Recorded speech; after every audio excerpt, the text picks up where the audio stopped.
అమ్మగారు అమ్మగారు భలే భలే విషయం భలే భలే విషయం. సుబ్బులు, నువ్వు భలే భలే విషయం అన్నప్పుడల్లా నా గుండె గబగబా కొట్టుకుంటుంది. ఊళ్ళో ఉన్న వెధవ కబుర్లన్నీ నీకు భలే భలే విషయాలే. ఇది వెదవ కబురు కాదమ్మగారు, పెళ్లి కబురు.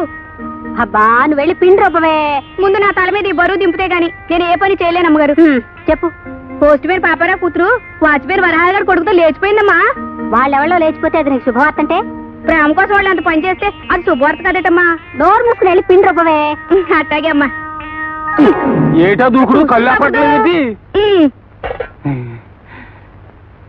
అమ్మగారండి పాలు. ఒరే అప్పుడు నీ పెళ్ళంతా చచ్చిపోతున్నాను రా. ఈ కబుర్లు మోసే జబ్బు దీనికి ఎక్కడి నుంచి వచ్చిందిరా? ఈ జబ్బు మా ఎత్తకుండేదండి, వారసత్వం కదండి, దీనికి వచ్చిందండి. అవసరం అనుకుంటే నన్నేనే వదిలేస్తుంది కానీ ఈ జబ్బును మాత్రం వదిలిపెట్టదండి.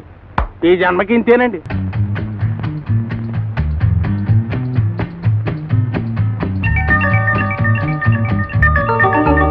రాజు,